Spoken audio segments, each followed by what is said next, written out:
Jim Breuer's here. Yeah.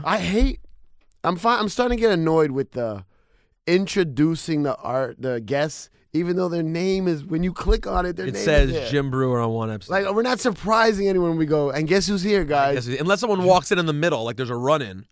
Yeah, I guess. That would be crazy. Like, well, that's true. Your podcast, it says what's going says on. who it is. Right. Unless we just start putting fake names.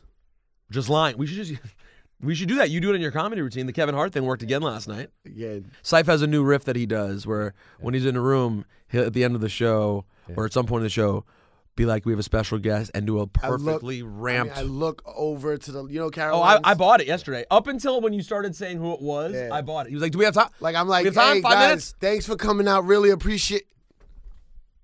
Oh, he's here? He wants to get on? You sure?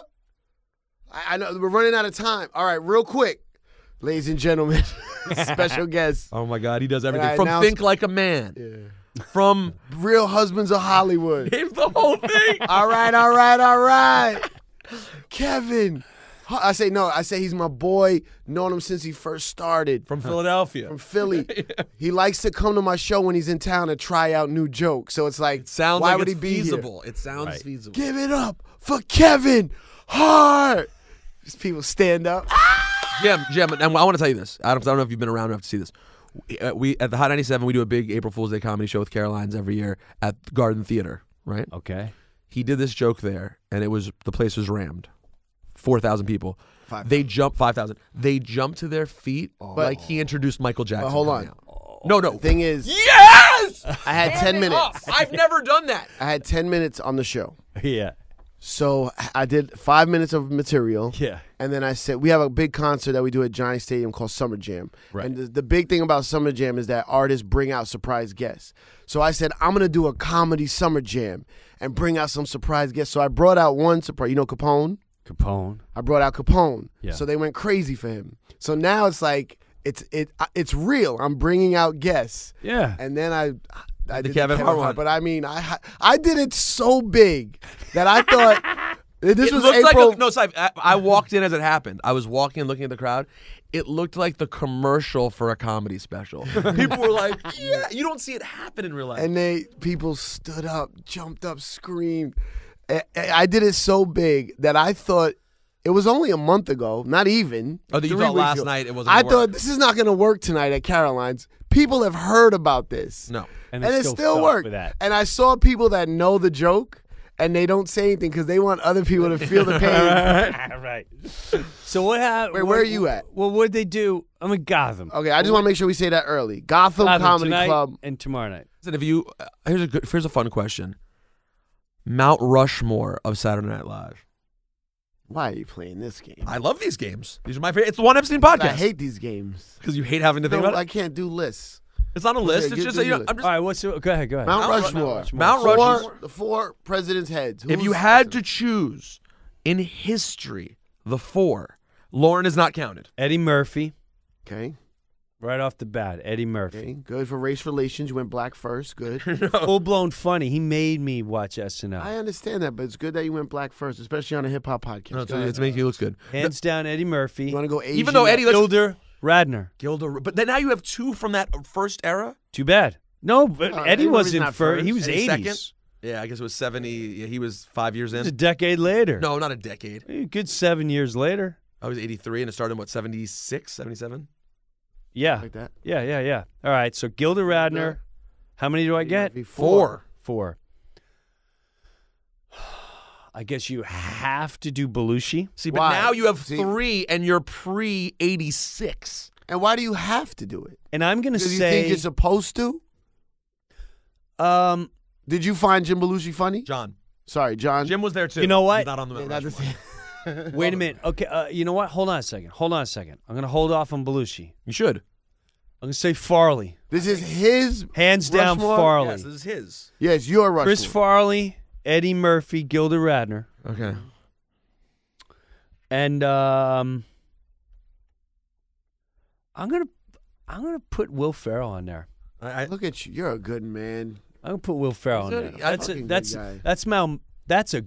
That's a tremendous. Those 4 as performers, as longevity, great all-time sketches. sketches that were just huge, monstrous. Eddie Murphy, Gilda Radner, Will Ferrell, and Chris Farley. Now, here's the thing about it. I think it's a great four. And just like music, it's so generational, right? I only know a couple of Gilda Radner skits because of my age. I only know, honestly, and Eddie Murphy had a very short time. His impact was so big, though, that I get why you have to put him there because the impact was so monstrous. But like for me, think about who's I'm buckwheat. I mean, it's fucking. But think about who's not there. Think about the thing. I mean, the whole first cast. Besides, she was the only female. I mean, you have Belushi, Aykroyd, Chevy Chase. Those are monsters. I mean, those are monsters. Black guy. I mean, Sandler. Garrett Morgan. Yeah. Garrett Morgan. Sandler. Morris. But Sandler's not on there. Sandler. Mike Myers. I mean, I had a big characters. But you're right. Nah, you wouldn't put him on there. Dana Carvey. I mean, Carvey for me is like. Wasn't Billy Crystal regular on there too? Ooh. Yeah, he was. Billy Crystal's. I mean, you're talking about Billy Crystal on there too. It's very hard. That is really hard. I'm sorry. I'm going Amy Chevy Poehler. Chase. Yeah, Chevy Chase. Amy Poehler, you know Tina what? Fey. Like, They don't even get. they're not even. And they're not there. How funny were they? But they're not even going to be on. Oh, and sorry, Phil Hartman. Phil Hartman. Oh, I mean, just fucking amazing. But to me, the ones that are just wow. That's hard though. And because for me, Carvey too. Carvey's a tough one to leave off of there. I mean, you're talking about Church Lady, George Bush. I might have to. He did so much damage. He was so good. And Hartman was amazing. Like not like pretty good. Hartman's amazing. But you know what? It's based on era. I love my favorite era. Realistically, is like the early '90s to the mid 2000s. The Carveys, the Sandlers, Farley. To me, that's the best era they've ever had. I don't know. I like the one now. I like you. What do you mean? That's a joke, right? I will hit you with this mic like I did Jay Farrow. There are talented people. Of course there are, and they're going to be great. Yeah. But I've been saying this for a long time about Saturday Night Live. I feel that the talent on Saturday Night Live over the last 5 years has been phenomenal. And the writing is, to me, just shit. I hate to say it. I don't laugh at skits. I don't laugh at skits. But I love the people. Yeah, but it's hard. You got to understand. Very something. hard. Yeah, but you got to understand something. This is what I learned from being off the show: is everyone's really young, so. You're not going to hire a sitcom writer and a well-seasoned writer because they need and they want 10 grand and more an episode. Right. SNL is not paying that. We're paying you to work your ass off to be the best. And it's like rookies. It's the NFL draft. I know. Or, it's the NFL draft. So it's not boot camp. It's another thing. Like it's the major leagues, but they're the future. Right. It's all these future You're draft watching the future. But we've seen so many stars come from there. We have high expectations. It's really a fucking training ground. Yeah. You know what I'm saying? What ends up becoming your cream career. of the crop has to rise. Yo, how we you think of like Robert Downey Jr. You forget he was on there. Yep. I did. Yes, I did. Julia Louis-Dreyfus. There's so many on there. You go, oh my god, I forgot they were there. Sarah Silverman. There's Chris Rock. There's so many that's fucking been on Wayans there. was on there, right? Damon was on there for a minute. Yeah. Damon Wayans was on for a second, and he changed his character on air, and they fired him. Right there. Yeah, I think he went into a into a gay character, which was his default a lot on air, and they didn't expect it, and it was still funny, but they're like, no, you're out. You're a wildcat. You're a fucking You're a wildcat. We can't contain you. Slept on SNL guy. Slept on one of my favorites. Slept on Tim Meadows. Is he your era? He's my era. I get to work through. I liked him a lot. And don't forget, Ladies. And you know Man what? fucking amazing. I got to tell you, I'm gonna say he started peaking during my era. That's when he had the Ladies Man. Ladies Man. He had one other thing too. He did have another thing that the Ladies Man started really taking off. Everyone's really excited. We had a great cast. We were all very friendly with each other. Who's your closest friend from the cast? Who do you still talk to? Oh, God. I don't really talk to any of them. All right. Well, who was your closest friend? Tracy Morgan. That makes sense. He was just here. He was he was 2 guests ago, yeah. He's a Tracy Morgan.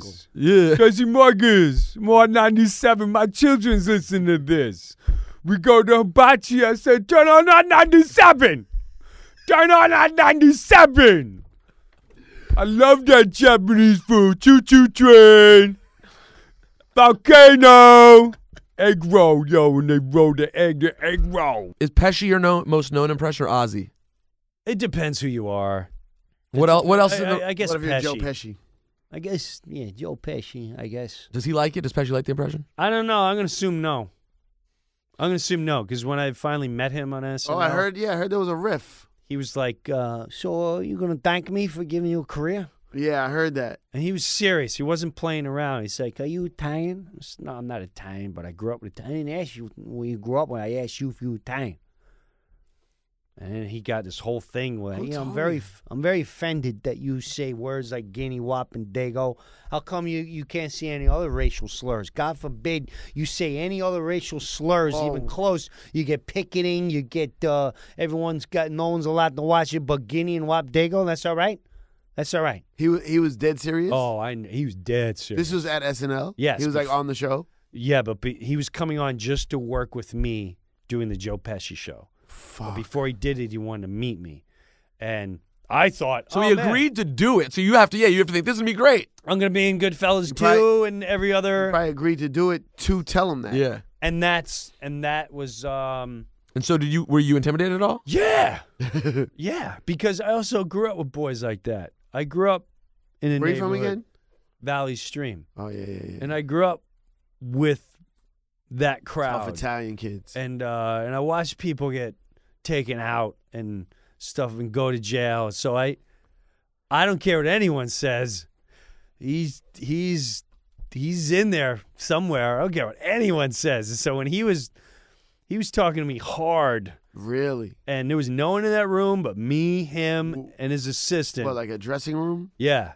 And he was like going in on you like that? Yeah, absolutely. And there was a point where I almost broke down because I thought my choices were he's gonna now tell me, listen, for the rest of your life you're gonna owe me this. I really thought that was coming, and then I thought either that or like you don't do this anymore. And so before he finished, I went, listen, and I, when you want to cry but you're holding it in really bad. I respect what you're saying right now. And I said, listen, I watched you. I grew up as a kid, and I saw Raging Bull, and I thought it was the greatest movie I've ever seen. And then I saw Goodfellas and Easy Money, and I'm just a fan. And this whole sketch happened because I was a fan in the writer's room. I was getting fired. And I said, hey, let's get something to eat. Who wants to get chicken parmesan? And some stoner intern said, oh, my God, you got to do Pesci as a sketch. And then a head writer said, oh, wait, what'd you just do? Come right. And that's how it started. And I can assure you, if you listen to the sketch, I never call an Italian a dago. If you listen to the sketch, it's always I'm accusing the other person of that, and that's why I'm getting upset. And he's listening to me, and I said, I'll never do this sketch again. The last thing I want to do is ever disrespect you. You handle it right. I said, I never want to disrespect you. I can't believe you were disrespected. Forget it. I'll never do it again. And he stood there silent for like 5 seconds. He's like, what the fuck? You from Long Island? Fucking, I'm busting your chops. What the fuck? I can't bust your chops. You fucking Long Island kid, right? You don't get your chops busted? What the fuck? And then he goes, listen, we're going to do this sketch, but listen, Bobby. He said, all I heard was Bobby. He didn't even call him Rob De Niro. He called him Bobby. He goes, when Bobby comes in, does a sketch, he don't rehearse.